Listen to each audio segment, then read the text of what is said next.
Halo rekan-rekan semua, selamat datang kembali di kelas Sistem Informasi Kesehatan, Fakultas Kesehatan Masyarakat, Universitas Indonesia. Bertemu kembali, pada sesi ini kita akan membahas mengenai konsep Sistem Informasi Puskesmas.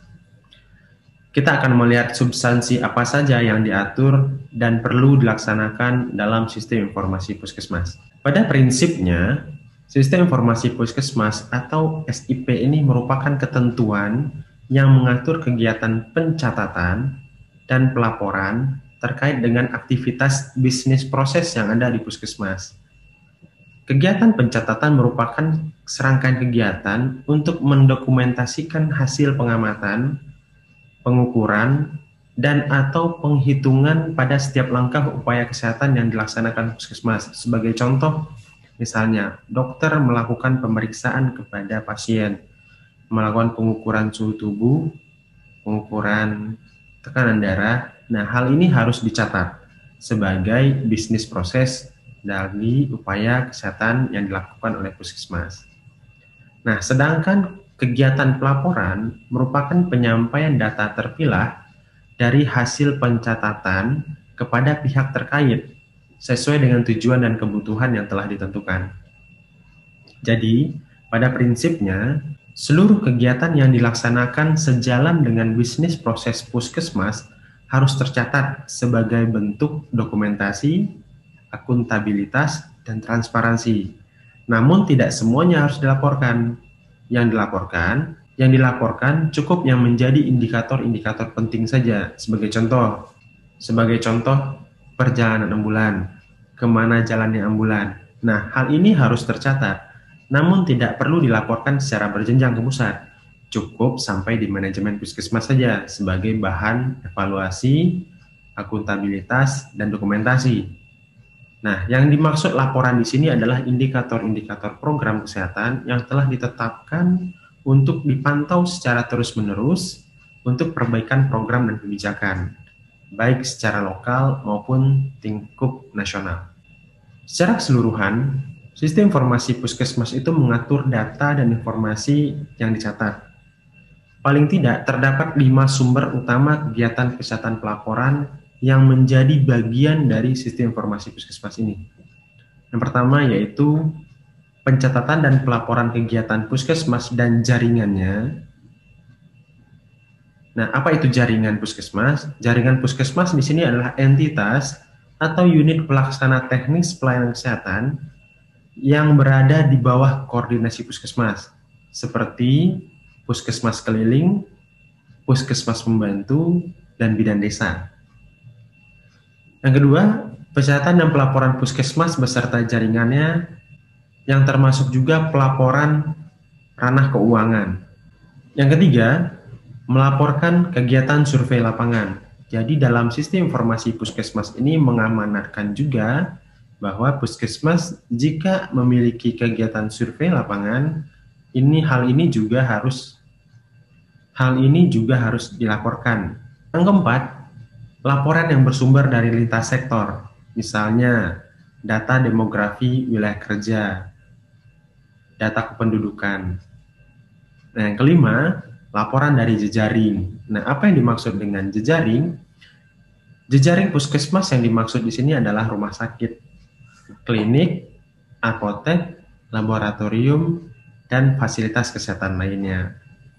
Laporan jejaring ini paling tidak meliputi data kematian, data kelahiran, angka kesakitan, serta kunjungan layanan kesehatan. Tentunya ketentuan dan mekanisme laporan antar jejaring ini diatur lebih lanjut dengan menyesuaikan dengan kebijakan daerah masing-masing.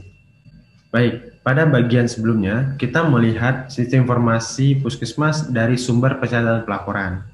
Secara substansi, sistem informasi Puskesmas itu sendiri terdiri atas 2 kelompok utama dalam konteks laporan, yaitu laporan data dasar dan data program. Data dasar merupakan data dan informasi yang dilaporkan secara tahunan yang berisi paling tidak informasi tentang identitas Puskesmas, informasi dan karakteristik wilayah kerja Puskesmas, termasuk informasi demografi, Kemudian data dasar ini juga berisi data sumber daya manusia, seperti contoh dokternya berapa, perawatnya berapa, petugas sanitariannya berapa, dan serta target sasaran. Target sasaran yang dimaksud di sini adalah sasaran program, misalnya program kesehatan ibu, berapa sasaran ibu hamil tahun ini, kemudian berapa sasaran balita sesuai dengan program-program kesehatan yang dijalankan oleh puskesmas. Sedangkan yang dimaksud dengan data program dalam sistem informasi puskesmas adalah data terkait dengan kegiatan upaya kesehatan masyarakat esensial atau UKM esensial, seperti contoh program KIA, gizi, imunisasi, kemudian upaya kesehatan masyarakat pengembangan atau UKM pengembangan, contohnya program kesehatan tradisional dan komplementer. Kemudian ada program kesehatan kerja. Nah, ini merupakan program upaya kesehatan masyarakat pengembangan. Di samping melaporkan kegiatan upaya kesehatan masyarakat, baik pengembangan maupun esensial, puskesmas juga diwajibkan untuk melaporkan kegiatan upaya kesehatan perorangan dan program kerja lainnya. Bagian terpenting dalam penyelenggaraan sebuah sistem informasi kesehatan, dalam hal ini sistem informasi puskesmas, adalah bagaimana data dan informasi tersebut dapat berguna untuk perbaikan kesehatan masyarakat. Sebagaimana yang telah kita tahui bersama pada bagian sebelumnya, bahwa penyelenggaraan sistem informasi puskesmas ini bertujuan untuk membantu manajemen puskesmas.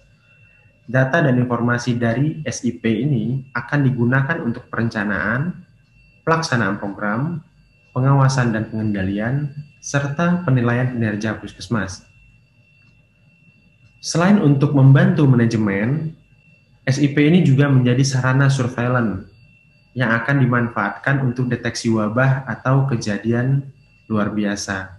Selanjutnya, data informasi hasil penyelenggaraan SIP ini juga dapat dimanfaatkan untuk pemantauan masalah kesehatan. Sebagai contoh, berdasarkan data layanan yang ada atau kunjungan ke puskesmas, misalnya, kemudian diketahui meningkatnya tren kesakitan dengan kasus penyakit tidak menular. Ini menjadi warning atau informasi bagi puskesmas bahwa ada indikasi masyarakat di wilayahnya mulai banyak memiliki penyakit tidak menular atau degeneratif misalnya.